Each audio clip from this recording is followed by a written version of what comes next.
A couple of years ago, I went on vacation with a couple of friends of mine. My friend Kelly came from a place called Chatter Blinds up in New England. While her family had long since moved out, they kept a summer home in the area. Small town living in a place down by the coast? Sign me up. There were 4 of us in total. Kelly, who arranged the whole thing, was a work friend of mine. Then there was Marie. I didn't know her very well, but she and Kelly went way back, to the point where they could probably finish each other's sentences. Finally, there was Annie. I didn't know her all that well, but I'd seen her around the office a couple times. Apparently she was related to Marie somehow, but I hadn't bothered to ask how. So on a late Thursday afternoon, we headed for a New England Labor Day weekend. Chatter Blinds is a peculiar town, just past Brunswick. The place is along the coast, and houses at most a couple hundred people. Most of it looks frozen in the 1970s, and you can tell by the sun-beaten signs that not a lot has changed since then. We made our way to the old summer home at the edge of town. It was the kind of place you needed firewood to keep warm in the winter, and where your water might suddenly run out. There was a well on the property. Electricity was spotty at best, and there was a massive wasp nest hanging from the southwestern corner of the roof. Still, it was exactly what we bargained for. Cheap country living. Our stay there took some time getting used to, but by Friday night we were having a blast. We took a rowboat out to sauna on a small island and had margaritas. We spent Saturday touring the town and having a bite to eat at the local pub. We met one of the local fishermen who offered to take us out on a trip on Sunday, which we all heartily agreed to. Subsequently, Sunday turned out great. Sure, we had to get up early, but we were feasting on freshly smoked lobster by the end of the day. We were having a bit of trouble, though. There were a couple of locals who weren't all enthused about seeing a bunch of metropolitan people coming to see their town, so we had to endure more than a handful of nasty comments. They were just stupid kids, but it was definitely the worst part of the trip. There was this one blonde kid with a white shirt that just refused to stop smirking at us. His baby sister, aged 10 or 12, didn't seem all too enthused either. When Sunday rolled around, we were ready to go home. Before we did, Kelly decided to give us a final tour. Marie remarked on something peculiar. There was no church in town. Towns like this always got a church, she commented. It's just strange, that's all. It's the bedrock, Kelly commented. Most of the town is built on solid bedrock. So just build a church on the bedrock. You can't have a graveyard built on bedrock, Kelly shrugged. Most folks who died back in the day were shipped off to either Brunswick or Wiscasset. Kelly stopped for a moment, considering something. Checking her phone, she nodded. We got time, she smiled. You gotta see this one last thing. The casket cellar. She took us to the north side of town. We followed a dirt road into the woods, where there was this bulging dirt mound. Not just like a pile, but like a small structure. It was clearly man-made, but hadn't been used in decades. It was covered in wildflowers in this perfect circle, like a place of worship. There was a solid oak door in the middle of it.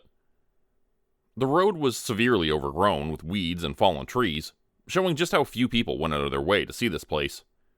A couple of rusted-out logging machines lay to the side. Just looking at them made me feel like I needed a tetanus shot.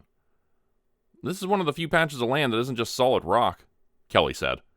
It's too small to build a graveyard, but they figured they could make a kind of storage. Storage for what? Annie squinted at her. For a while it was just logging stuff, but back in the day it was dead folks. Like a temporary thing before the bodies were shipped off north. So it's like a cooler? A cellar? Said Marie. Yeah, Kelly nodded. People don't use it anymore, but it's sort of a morbid local curio. We all fell silent for a moment. Kelly turned to me with the biggest grin. Want to check it out? Of course we wanted to see it. We were 4 women in our mid-30s, hopped up on true crime podcasts and Stephen King novels. This was the sort of thing that gave me goosebumps. I'd never heard of anything like it. A body cellar? Sick. The door took some convincing to open, but we managed to squeeze through. The air was damp and cool, much colder than expected. Using our phones as flashlights, we walked down a narrow set of stone steps, deeper into the ground. The cellar was about 9 by 9 feet, and we had to crouch to not hit our heads on the ceiling at times. The ground was solid bedrock, but the walls were a combination of propped up planks and deep dirt holes. They reminded me of the wasp nest built back at the house, where you could see these deep chambers built into it. It was the same here, about a dozen holes in the wall going deep into the dirt. Of course, there was nothing there. The place hadn't been used for decades, maybe even a century. There was some kind of opening somewhere, as I could feel a puff of cold air going through the room, but I couldn't see any ventilation or opening. To add to the ambiance, Kelly decided to light an oil lamp she found in the corner. We were a bit skeptical, but it seemed to work well enough. She hung it on a hook in the middle of the room. The light flickered a little as we turned off our flashlights and looked around the room. There were these small notches in every hole where caskets were once slid in. There were tools along the left-hand wall. Things like hooks to drag the bodies out, hammers and rusted nails to fix broken casket lids, masks to shield workers from swarms of flies. Every item told a story, and once you put it all together, it painted a grim picture. This place had been something real and sorrowful. This wasn't a tourist attraction. It was a remnant of a grim reality. This was a place of necessity, not curiosity. I felt a little bad about it and suggested we leave. Marie and Kelly wanted to take a couple pictures, so they asked me to help. They sat down by the edge of one of the holes and pretended to look scared. I took a couple photos while Marie giggled about having a new Tinder pic. I wasn't amused, it was too morbid. That cellar was uncomfortable. We turned to leave, hurrying up the stairs. Annie was first. As she reached the door and pushed on it, she stopped. She pushed again and again. "It's stuck," she said. Hold on." She tried a couple more times, but couldn't get it to budge. She switched places with Kelly, who was the more athletically gifted of us. Kelly gave it a proper shoulder push, but the door didn't move an inch. She gave it another push, a kick, and an impressive effort, but it didn't move. Then I heard something. Giggling. It was those goddamn kids. They'd locked us in and put something against the door. Annie yelled at them to let us out, or we'd press charges. That just made them giggle more. It didn't take long until we could hear them leave with a faint, "Bye," echoing off in the distance. While Kelly and Marie took turns pushing the door, Annie and I tried to get a signal on our phones. Even at the top of the stairs, we were still underground and off the grid. This place was isolated, and we couldn't get a signal through. Kelly and Marie came back dripping with sweat. Annie was curled up in a corner, trying not to panic. There was no doubt about it. We were stuck, for the time being. Maybe someone would pass by and let us out. Kelly tried to use some of the tools to break the door, but it didn't work. The hammers were termite-ridden, and the handles were falling apart. There was a saw, but the blade was rusted straight through. There were hooks for dragging out caskets, but these were useless when it came to breaking down doors or hinges. We were stuck down there for a couple of hours. Things were getting dark outside, and we could feel a wind growing colder. Annie was having some sort of panic attack and had resorted to desperately pounding on the door, screaming for help. The rhythmic thumping and yelling were boring into my brain, to the point where I could still hear it in the quiet moments where she stopped. Kelly had run her phone battery dry trying to find a spot with signal. Marie had just fully given up and collapsed against the wall, taking a stress-induced nap. The oil lamp was still burning strong. Kelly had tried to set the door on fire, but it just wouldn't catch. The air was too damp, and it only resulted in a smoke blowing through the cellar. It seemed that no matter how hard we tried, we couldn't MacGyver ourselves out of this one anytime soon. It was getting annoying since we all had to work in the morning, and we'd have to drive late into the night to make it back on time at this rate.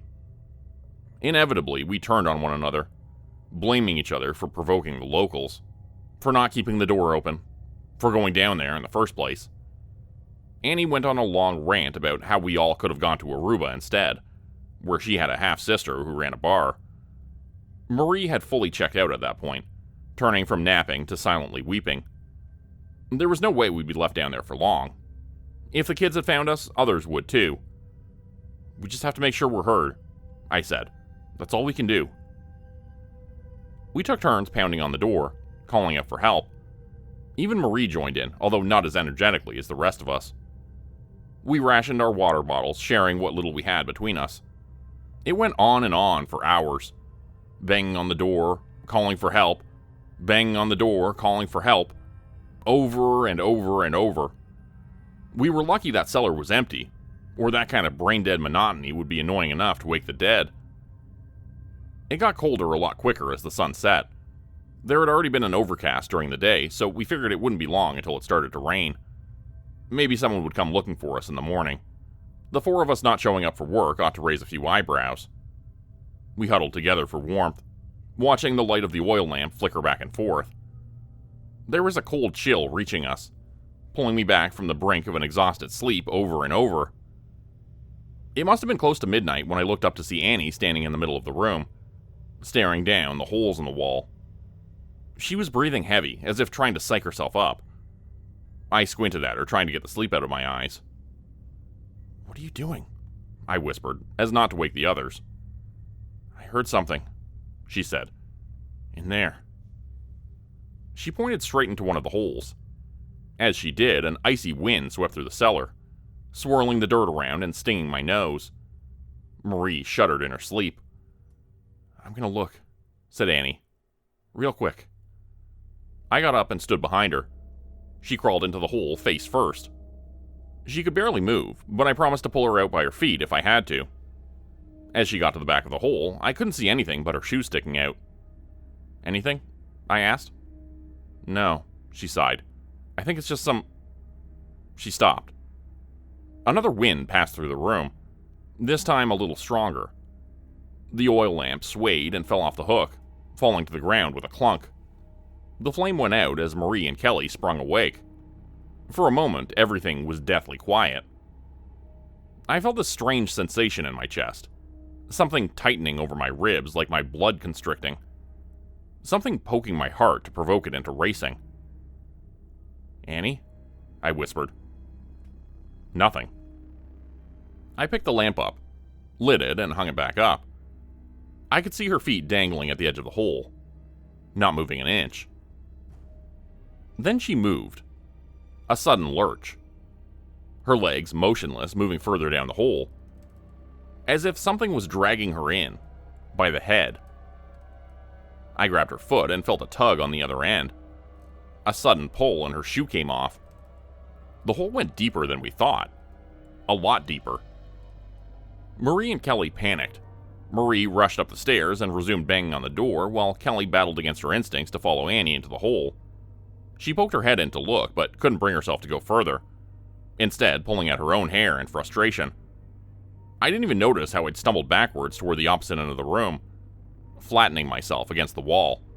It was subconscious. As Marie and Kelly panicked, running back and forth, all I could do was look at Annie's shoe. It still lay there at the edge of the hole, the same hole we'd used for a nice profile picture earlier in the day. A stray thought hit me. I still had some battery left on my phone. Not much, but a little. As the screams for help faded into screams for Annie, I fumbled through my photo album. I didn't even notice how much my fingers were shaking, until I had to precision tap which image to view, where I picked the wrong one at least 3 times. Finally, I brought up the picture of Kelly and Marie, standing in front of that hole. The flash had gone off, giving them a bit of an eerie glow, but it also allowed me to see straight into the hole behind them. There were these 10 white spots in the dirt, laid out in a sort of crescent semicircle. They were too dull to be eyes, or glass. They weren't really reflective. My mind wandered as I pondered the possibilities. My eyes blurred, looking away from my screen and down onto my dirty hands. My pale thumbs, holding the device in a cramp. Looking back at the picture, I couldn't help but to see a similarity. 2 sets of 5, deep in the dirt. Fingers. I took down the oil lamp and carefully moved up to the hole. Kelly and Marie joined me. We looked inside, only to see that the back end of the wall was gone. Instead, it was just this hole going deeper into the dirt at a slight tilt. This wasn't an abandoned cellar. It was something's nest. We all stopped to listen. Further in, almost as if coming from below our feet, we could hear a sound travel. The faint noise of fabric being torn, the pop of buttons coming off, and zippers being torn open, the shuffling of hair. Then a sickening crunch, the breaking of bones. We backed away. Marie was having trouble breathing. Kelly tried to calm her down, carefully stroking her shoulders, hushing her. We spoke in whispers, leaving the oil lamp hanging in the middle of the room. "We're not getting out," Kelly whispered. "We have to wait until they find us." "There's something in there," I whispered back. "We have to do something." We gotta get Annie out," sobbed Marie. "We can't leave her in there." "I'm not sticking my head in, neither any of you," Kelly snapped back. "We're getting out, and we're getting help." We all decided to try one thing each. Marie was going to check one of the other holes to see if there were any other tunnels, possibly leading outside. There was fresh air coming from somewhere, so there had to be some kind of connection to the surface.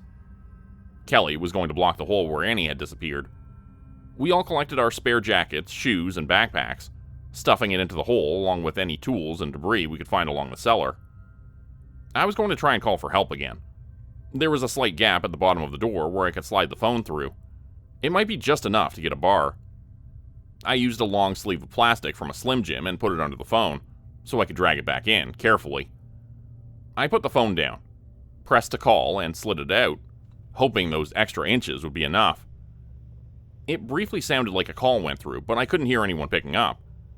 It was raining outside by now, and the sound drowned out everything else. There was cold water dripping through the door, staining the stone steps on the way down. We weren't going anywhere anytime soon. By the time I dragged my phone back in, the battery was as dead as the rest of this place. Going back down the stairs, I almost slipped. I caught my grip, but looked at the surprised faces of Kelly and Marie, standing in the middle of the cellar. "You alright?" Kelly asked. I nodded. Before I got to respond, I saw something moving in one of the other holes. A forearm, almost 3 foot long, reaching out into the room. I pointed at it, screaming, just as another wind swept through the room, this time blowing out the flame of the oil lamp completely. There was commotion. I couldn't tell who screamed the most, Kelly, Marie, or me. Someone was in pain. One voice grew more distant, and suddenly stopped. A dragging noise dwarfed by panicked crying. I touched the walls. I forced myself to think of my own body. I was unharmed. I was all right. But someone down there wasn't. That was just it. Down there. It was down there, not up the stairs. "Come up here," I whispered. "Up by the stairs." A quiet sobbing. Step by step, someone came up the stairs. The thought hit me that it could be one of them. It could be Annie. It could be whatever took her. There was no way to be sure. And with the last light snuffed out, there was nothing to prevent my mind from filling in the blanks. As a hand grabbed my leg, I screamed, startling poor Kelly, who was the one coming up. We made our way up to the top of the stairs, pushing our backs against the door. We made ourselves small and tried to keep quiet. A sliver of light made its way through the cracks in the door. For a good half hour or so, we just sat there, trying to find the courage to speak. Finally, Kelly whispered to me. "It grabbed her ankle," she said. "We crept along the floor and grabbed her ankle." Instinctively, I moved my feet up and hugged my knees close to my chest. "Did you see it?" I whispered back. Just the fingers," she said. It had really long fingers." My leg cramped up, and I stopped feeling anything in my toes. I couldn't move, and neither could Kelly. We could barely breathe. I tried to listen past the pitter-patter of rain, but there was nothing coming from downstairs. Instead, my mind filled in the blanks, imagining all kinds of noises. I could almost hear the way Annie pounded on the door, calling for help. I could hear Marie's gentle weeping. If I let my mind stray just a little bit too far, I could hear the snapping of bones and the ripping of fabric. My pulse was racing so hard it hurt my head, making me bob my neck back and forth like a fish out of water. Kelly didn't say a word. We just held each other close, waiting second by second for dawn to come. It must have been an hour, maybe 2, before I heard something. There was a shuffling noise outside on the other side of the door. I perked up to listen, and Kelly did the same. Footsteps. Someone walking by. I saw the outline of Kelly's face as we looked up to one another, quietly contemplating our options.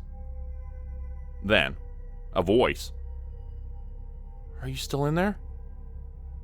a young girl, maybe 10 or 12.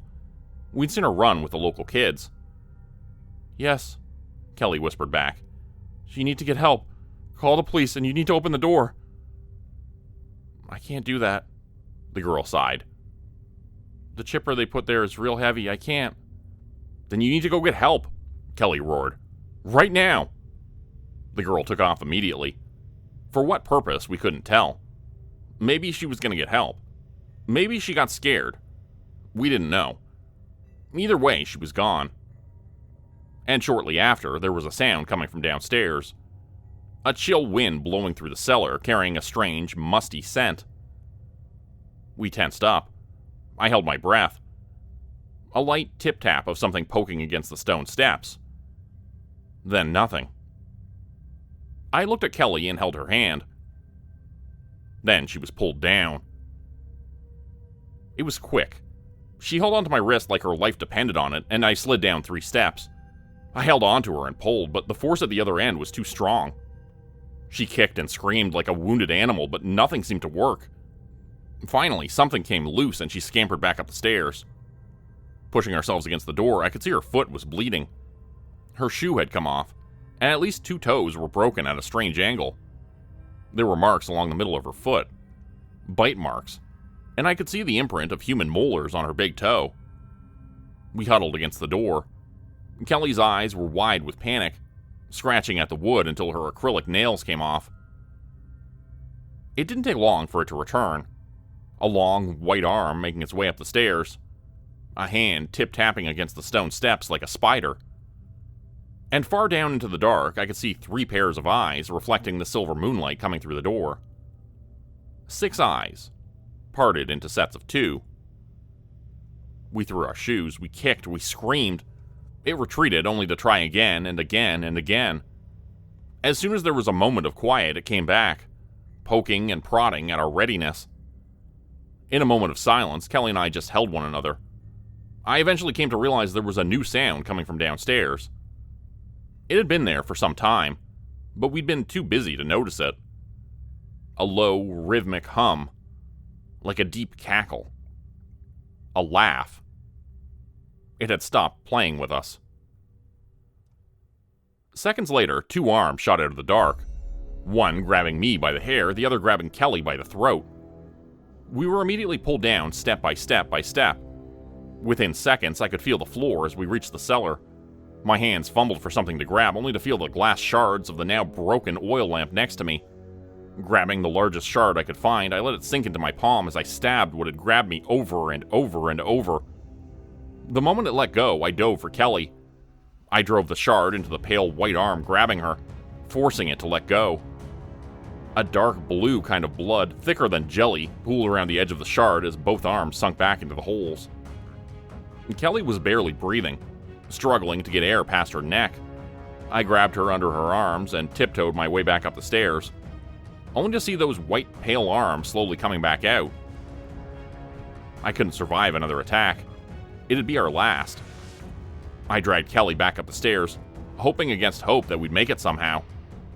She kicked helplessly at the white fingers that poked at her, wounded her, teasing her.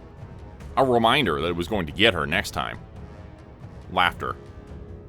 "No," Kelly mumbled with what little breath she could muster. "No." We reached the top of the stairs. The arms grew closer, nails tip-tapping against the stone steps. It was joyful, eager, expectant. I pressed my back against the door. If it came down to it, I would have no choice but to drop Kelly. I had to do whatever it took to make it out. I remember coming to that conscious decision, that if it came down to it, I'd do it. I had to. Then I lost my balance. The door gave out from behind me as it opened. I fell backwards, keeping Kelly in my arms. A sudden burst of moonlight lit up the hallway as a mound of pale limbs retreated into the dark. The local kids had pulled an old rusted-out machine aside, unlodging the door. Kelly coughed, crawling away from the entrance. To see a grown woman crawling through the dirt like that in a panicked weeping, I'll never get that image out of my head. Even the kids who trapped us seemed shocked. We thought you could open it," one of them said. "It wasn't meant to get stuck." the blonde kid with the white shirt. He wasn't smirking anymore. I just stayed there, in the rain, the palms of my hands slipping on a couple of trampled petals from a blue sunflower. I looked at the cellar, unblinking. Even then, despite the rain and the excuses and the weeping, I could still hear the tip-tapping of nails against the stone steps. Something waiting for us to slip up. For someone to look the other way. For another chance to take it all away. In the blink of an eye. This was a couple of years ago, as I mentioned. It was all written up as an animal attack. But there wasn't even an attempt to elaborate. Just an animal attack. The local sheriff ordered the place permanently closed, so they just filled it up with gravel and dirt. They never recovered Marie or Annie. They never even said what happened to them. Kelly had to amputate part of her foot, but was otherwise fine. But she, like me, wasn't going to be the same ever again. That's why I sleep with the lights on, and something playing on my laptop. As soon as the dark gets too dark, or the silence gets too loud, my mind fills in the blanks with something from that night. The weeping, the banging on the door, the tip-tapping of nails against stone. And I will have to do what it takes to drown that out. For the rest of my life. Become a channel member today for early access, bonus videos, and special emojis only available to members. Check out the description below or click the join button for more info. If you'd like another way to help support the channel, please consider joining my Patreon page at patreon.com/Jordan Grupe Horror. As a patron, you'll get access to bonus videos and content.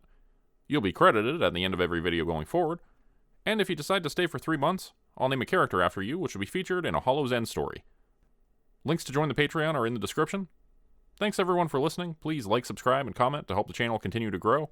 And see you again next time at 4 p.m. Eastern Standard Time. Hope you have a great night.